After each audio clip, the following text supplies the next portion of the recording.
Conversations with Iris. Here's your host, my loving wife, Iris. Hola, mi gente bonita. Hello, beautiful people, and welcome back to Conversations with Iris, the space where we breathe, reflect, and hold those stories that really just shape us. They do something to our souls.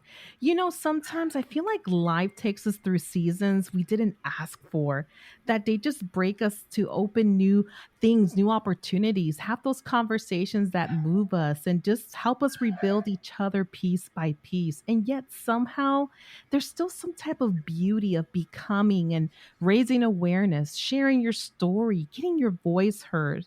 I feel like there is some type of light in between all those cracks and all these stories that we listen in our podcast. If this is your first time tuning in, welcome home. Yes, bienvenidos a tu casa. Here we don't rush into healing, we freaking honor it, okay? We don't pretend everything is fine. We talk through it. We talk to the hard stuff, the holy stuff, because both of our part of a story needs to be heard. So settle in, mi gente, pour yourself some tea, take a deep breath, and lean into this moment with me. You are going to love it. So let me tell you guys today about our conversation. This one speaks straight to the heart, okay? Yes, it does. It's about loss, love, and the fierce kind of resilience that reminds us that we could still rise even when everything around us is basically falling apart. I know many of you have been there. I have been there. Oh my God. And we got to talk about it. Let me tell you guys a little bit more about my guest.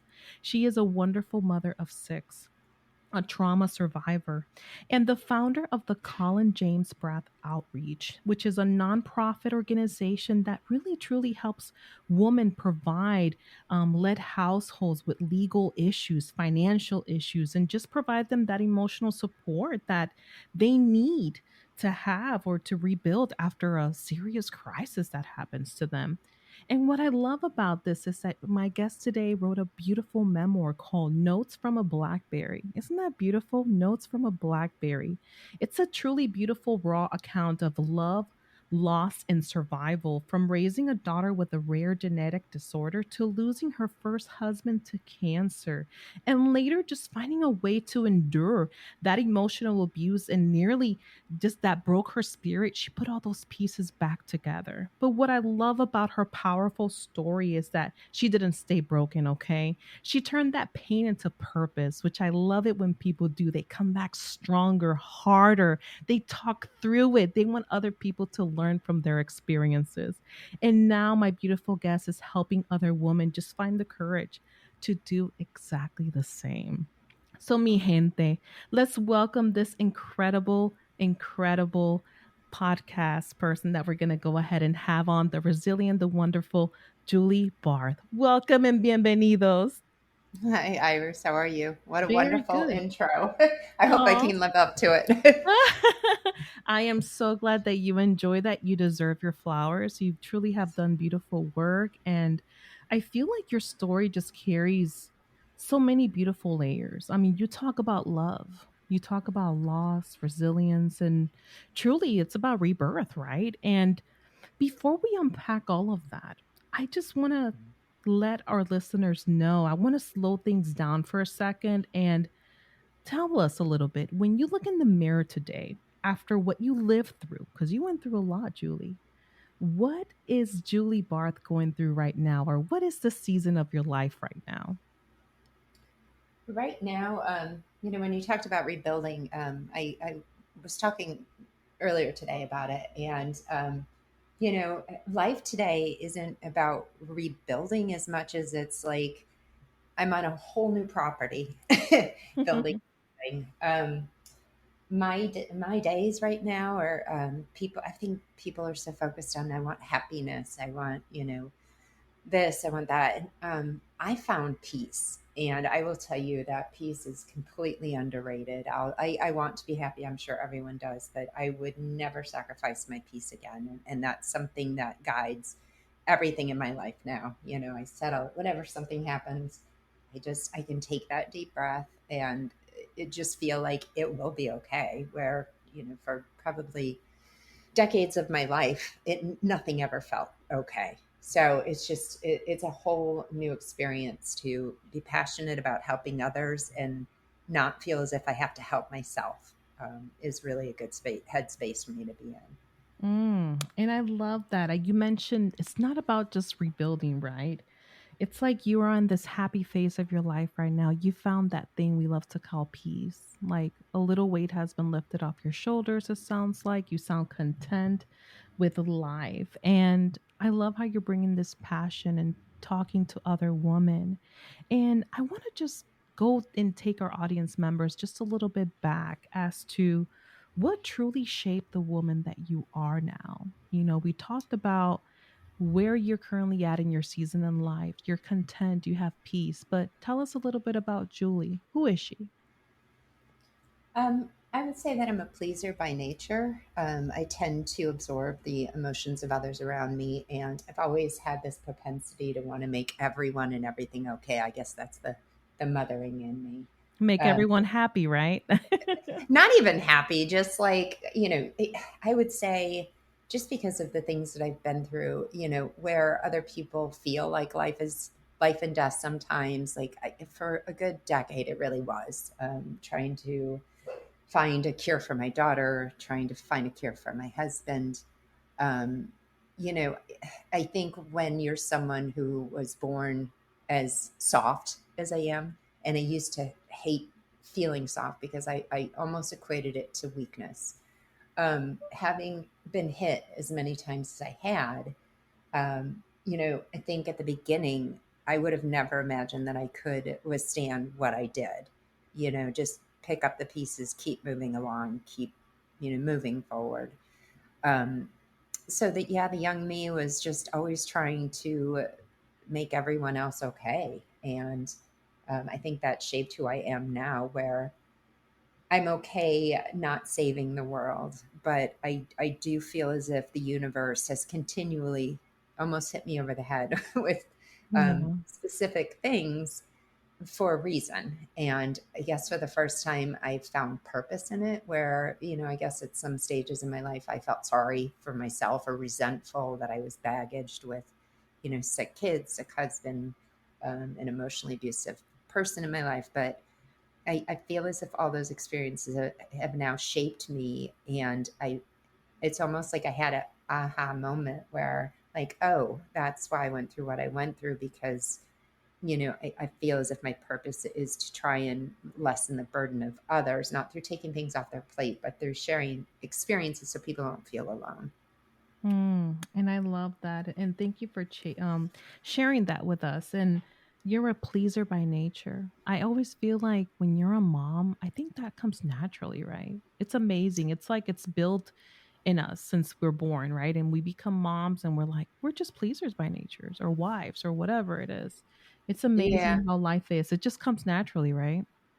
Yeah, and I think I've just always been very empathetic, like almost to the point of like wounded empathetic. Yeah. um, yeah, so I think I've tried to, for a lifetime, tried to harden myself and hide that part of myself, because it did, like I said, it felt like weakness. And I had people in my life specifically who were looking to tear me down, make me feel as if I was too emotional, or, I was making a big deal out of stuff, or I was always drama, or, whatever it was always too much. And so I did, for a lot of years, tried to hide that true essence of myself. And now I celebrate it, and I'm happy with that part of me, and I wouldn't trade it for anything, because I find satisfaction and joy in watching people around me, in a content state. Yeah. I don't watch the news. I refuse to Oh, watch neither it. do I. I'm It like to the scares point me. where, oh, I think my kids were talking about like who the vice president was, and I like literally had to sit back and be like, guys, like I'm not sure I know. And it's not for lack of intelligence or awareness. It's literally for choice. I don't like what's going on, in the media. I love Yeah. social media for the positive things it brings, but I fear for our kids. So yeah, I purposely took a step back from the wider earth around me, necessarily so, because I would rather focus on the things I can do something about and the people who are in my arena rather than worry about things I can't do anything about. I completely agree with you. I don't pay attention to the news. And I have to say this, I only pay attention to the news when a hurricane is coming our way. That is so sad because I'm over here in Florida. Well, you want to So, hear what's really sad is I didn't even pay attention then, and ah, I'm in South Carolina, and the hurricane took half my house. So oh my Hurricane God. Helene, like, yeah, it took. I have an old historic home in South Carolina. It, Wow. it literally took off half of my house. Oh my But the good news God. is I had renovations done, so Well, amen there's a to positive that. for everything, right? Yes, I'm sorry that that happened to you. Hurricane Helene was pretty tough. Yeah, I remember when we went through Charlie there, but oh my God, that's definitely a different topic for another day for sure. But I feel you. That's Yeah. the only time I listen to the news because the news actually really scares me. And which is kind of crazy. I'm so glad I found another person like that. So Julie, I want us to dive a little bit into, the different chapters you've lived in your life. We mentioned, you're a mother, caregiver. You've also endured loss. You're a survivor, and I want us to go ahead and talk about your husband and being a caregiver to your husband while also raising a child with special needs when he was battling cancer. And I want us to understand a little bit and unpack that. And how did your story change and or shifted then? Well, I married. I met my first husband when we were in third grade. In Oh fact, I don't really wow, yeah, I don't really remember a that's time. beautiful. Yeah, when he wasn't in my life, he was my first kiss. Although he would tell you that I wasn't his because he thought it was fun. But yeah, we met back up after we finished college in a bar in downtown Chicago, and it was like I don't remember anything before him. So we ended up moving in together within 6 months of seeing each other, and we had our son on the way, and we moved back to the same suburbs that we met, and I got pregnant twice, and miscarried. So we're the first my first son was kind of an oops. The second one was very hard to come by. So when I got pregnant with our daughter Tate, she just wouldn't grow. It was back in 2001, so there was no Google, thank God, in some ways. But Mm-hmm. the doctors just kept throwing out, we think it's this. But, she had trisomy 18, and then oh no, she doesn't. She has a syndrome, and she won't be able to swallow. Oh no, that's not it. And so it was really 40 weeks of just ups and downs. And, one day I would go in and be devastated. And the next day they'd be like, oh, we were wrong. She's fine. So after about 37 weeks, probably more because of the state I was in than her, they induced. And when they did, they just weren't prepared. We weren't in a trauma center. And she came out and where they thought she was going to be about 5 pounds, which still was, weight restricted. She was 3. So the life-saving measures that they used necessarily ended up doing a whole lot of damage to her throat and other things, which led it down to about a year of different specialists and a lot of chalking things under the table and Wow. a lot of mistruths that we didn't know about.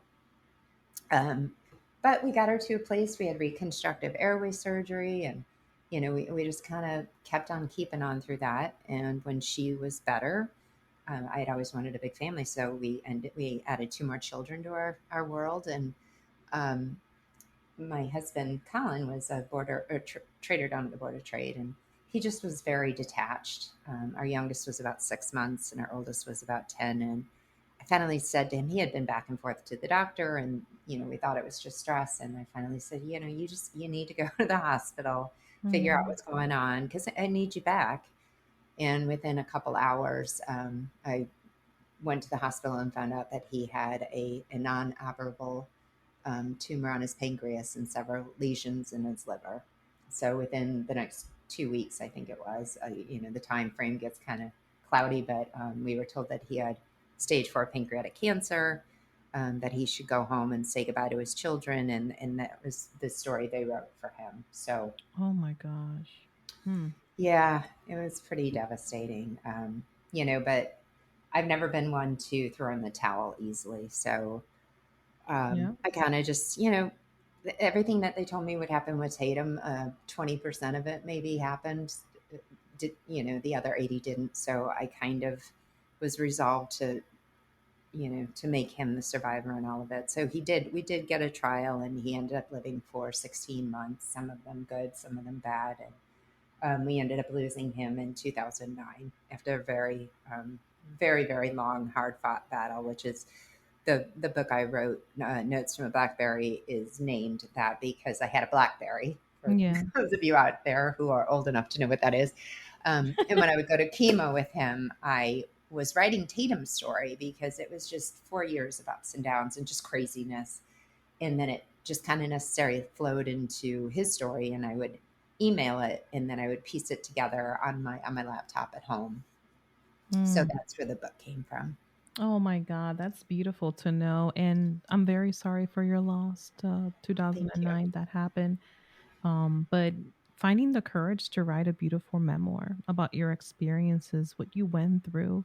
And I love it. A lot of people don't know what a blackberry is, but that's what you had at that time. And I remember having one myself too. So Yeah. Yeah. I mean, now we're like fancy, right? right, right. Everything's so much easier. They have no idea. Oh my But yeah, it God. was, those little click fingers. I just remember click, click, click. So yeah, I mean, I really wrote it more to be quiet while because he was so very sick and in pain. And so, and I also wrote it because I knew realistically, I guess I didn't want to acknowledge it, but I kind of felt as if our children would never get to know him. And it was kind of my duty to honor him by telling our story, how we met growing up together. And because it was a true love story. It really sounds like it. I mean, third grade? I mean, come on now. That's I know. I tell my beautiful. kids, I'm like, be very nice to the boys in your class, boys and girls in your class. You You just never never know. know. You never You know. know. And I love it how you, going back to your memoir, you created this beautiful memoir and you pour your heart out from your experiences. When you were going through all of this in the hospital and waiting for Colin to get treated or his trials, what would you say to our listeners? What did you learn about love then, or the exhaustion? And just for people out there just asking for help during this time, like, let's talk a little bit about that.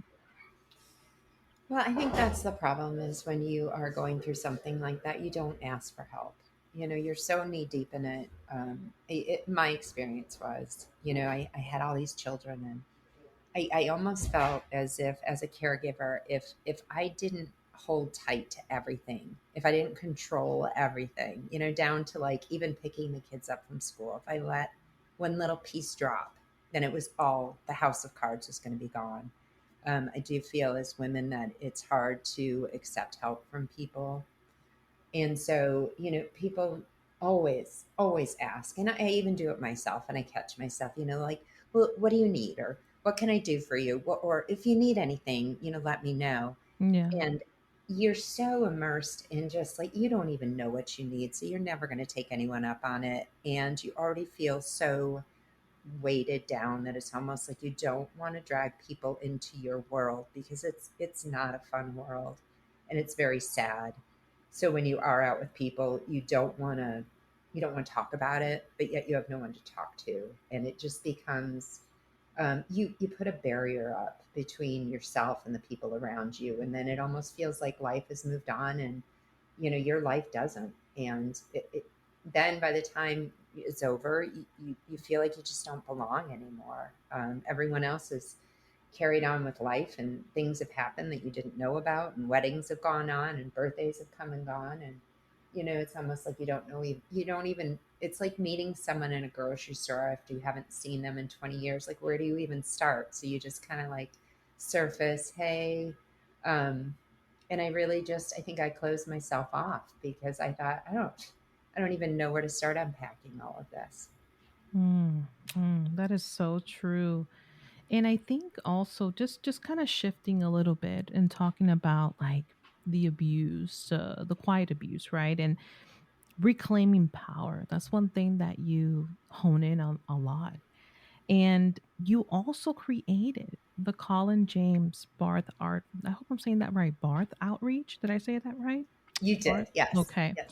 And this is to help women escape some of those cycles that come after going through a terrible loss, especially if your husband was a provider or a situation similar to that or a crisis, especially for those that feel trapped by finances, fear, family pressure.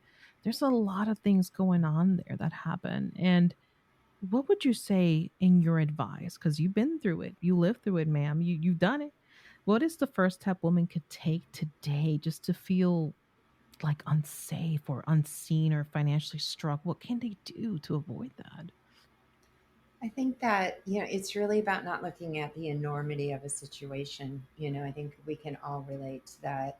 2 a.m., eyes pop open, and you're like, I'm going to lose everything. Much like when people ask you what you need, when you are overwhelmed by something and feel trapped and feel like you have no options, it just seems like I can deal with what's going on right now and I will just stick it out because I can't do everything that I need to do to get out of it. And I think it keeps you paralyzed and stuck in whatever you're dealing with. um, I guess the best advice I can give to people is, you don't have to solve it all in one day. I'm a list maker, and Yeah. when things get, it might be as small as just sitting down one day and making a list of, okay, I'm going to cut out, Netflix. I'm going to go to like ads, whatever it is, and I'm going to put $20 away today. $20 becomes, $40. And that's just one little thing that you can do. Then the next day you wake up and you're like, I'm going to look into Uber driving. I have 2 hours to drive around. And they all seem like very small things, $20 every, I think when you're feeling that way, you're like, where's $20 going to get me? I remember thinking you could give me $10,000 and it would be like a drop in the bucket. Hmm. Um, but I think that when you put it into perspective of I'm going to control what I can control right now, and I'm going to let the rest go until I can chip away at it. Then even if you make one small change, you're going to feel more accomplished than if you just sit frozen. And I think for a decade I sat frozen, like I don't even know what to do, but to keep trying to make this thing that's not working work because that's all I could focus on. That's all I could think about instead of looking outside of what wasn't working and finding the thing that did. Um, the other thing I can say is stop worrying about what other people are going to think. We get ourselves into these situations and we don't do it on purpose. We don't even see it coming. We make decisions with the best of intentions. And when they don't go the way that we want them to, it's so easy to be embarrassed or feel shame or think, oh gosh, that was stupid. And everyone is going to know that I did something really dumb. So it keeps us stuck in this hiding. You feel like you have to hide those things that you did because people would judge you or they'll look down on you or you'll get the I told you so. But in the end, it really doesn't matter what anybody else thinks. If they have a problem with you, then truly that is their problem. And if you've done everything you can with goodness in your heart and you can look at yourself in the mirror every day, then whatever version of you they think they know, they don't know. And you cannot live a life worried about how people are going to perceive the things that you've done. Thank you so much for sharing that. And thank you for the advice. I mean, making a list of all those expenses, putting $20 away. I mean, looking at other alternatives as well as Uber driving and, controlling what you could control. I love that you brought that up. That is very, very important. And of course, don't worry about what people are thinking. People really need to focus on that. I think we get lost in the minutia at times, worrying about what even family members, right? Like, what are they thinking? Oh Definitely. my God, what's Yeah. going on? Especially if at the beginning of it they said, I don't think this is a really good idea. And you go, nah, I'm going to go with it anyway. Yes, that's not their journey. That's not their journey. That's your Right. journey. So I'm glad that you Exactly. kind of like stood that ground and went with whatever you felt, as you should. So I definitely wanted to shift into the healing part of it. We talked about, creating the Collins James Barth Outreach. And also, you wrote the beautiful memoir Notes from a Blackberry, from a Blackberry to Thorns. And soon you're going to be writing From Thorns to Blossom. Tell me a little bit about that. So the Notes from Blackberry ends when Colin passes. The second book, From Blackberries to Thorns, which will be out soon, is my second relationship. It was really a decade of chaos, and when I finally sat down and read Notes from a Blackberry, it was about 12 years after I lost Wow. Colin, and I read it, and my initial thought was, "Gosh, crazy didn't even start yet," and that very thought was like, I could not believe I was acknowledging that losing my husband and Tatum's, trials and tribulations paled in comparison to the decade that I spent stuck in an emotionally abusive relationship. Kind of like So a quiet abuse, right? That's what you were dealing with, right? it was more than quiet. Yeah, it was pretty terrible. Narcissism. The word narcissist gets thrown around so frequently these days, and I believe that it's been so diluted to hide the true toxicity of someone with narcissistic personality disorder. It's not just somebody who's selfish. It's not just somebody who's lying to you. The true manipulation, the insidious nature with which these people operate, the way that they seek to burn your house down, take you down in every way, and truly enjoy it at the same time. I cannot express how truly dangerous it is, and I feel very fortunate to be out of it. I think another thing that abuse people in those abusive situations feel is like, I'm making this up in my head. And a perfect example is my tires I keep getting nails in my tires. Mm. I got about six of them Oh my God. after I got separated, Yeah. right? And I kept thinking, like, oh my gosh, no one would do that. You're being paranoid. Well, when push came to shove, that was just a mild thing that he was doing. And I was driving home today and my tire light went on. And I'm 3 years out and I don't know where he is and I have no contact with him. He has no contact with my children. But my initial thought was, oh my gosh, he's back again. And it's that type of thinking that never leaves you, whether it's true, whether it's not true, because you convince yourself that no one that you love could ever intentionally hurt you or do malicious things in that nature. It alters your brain chemistry to understand that there really are people that will do that to you, and that's a hard burden that changes you. And thank you so much for sharing that time in your life that you went through this abusive relationship. And I definitely want to transition on and move on to the closure here of our conversation. And for every listener out there right now who's going through a financial crisis after the loss of a loved one, who is surviving an emotional or an abusive relationship, instead of, well, let me backtrack. They're actually surviving instead of living it. What's that one truth you just want to leave them with? If they don't take anything away from our conversation to them, what's that little one thing that you want them to hold tight and dear to their heart?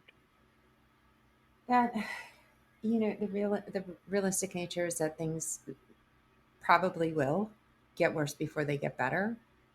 But the thing about it is that you can't stay stuck worrying about it's going to get worse, because the little bit worse that it gets when you get on the other side of it, I think we can all relate to having a splinter and it hurts so badly. I mean, Yeah. you can't, you protect it. It's like, but once you pull that thorn out, the healing can begin. And it's like you forget that you ever had a splinter to begin with. And that is how bad times in your life like last, like nothing lasts forever. You want the good times to last longer and you want Yeah. the bad times to go quicker, and they don't. But everything changes, and one day whatever you're dealing with will be done and you will see why you had to go through what you went through.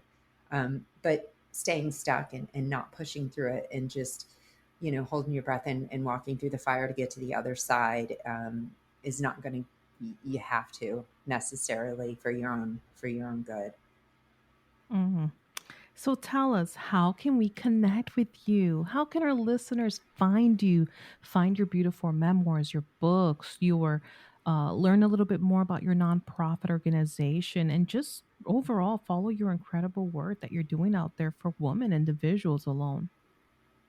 I have a website called Julie, Julie Barth, Barth, author, author.com. And if you go there, there are tabs for the cjboutreach.org. So you can go directly from my website to our charity. There's also a tab on there called Hope, HOPE, the number four, TAYT.com, which is my daughter's website. She does art, and all the art proceeds from the art sales go to fund the CJB outreach. We're Oh, always looking for people to get involved, even to beautiful. volunteer, for businesses to partner with us. There's a space for donations on the page, and most importantly, I man all of it. I am the email that it will go to, and if you are in trouble, even if I don't have the resources directly to help you, I will find you the help you need. I'm great at research, and I am determined, and I will get you where you need to be. Oh, thank you so much for sharing that, Julie. And for our listeners, make sure you take note and you follow her beautiful work. Julie, I really want to thank you so much from the bottom of my heart for being transparent, your courage, and overall giving us your heart. I feel like you reminded a lot of us like survival just isn't weakness, it's about a beginning and becoming whole again. So thank you so much for joining us. Really appreciate it. Well, thank you for having me. I enjoyed our conversation. Of course. And to my beautiful listeners out there, mi gente bonita, thank you for listening and downloading and sharing just your light with this little podcast that could. Con mucho amor, this has been Conversations with Iris. Until next time, my beautiful people, stay rooted, stay rising, and stay whole. Thank you.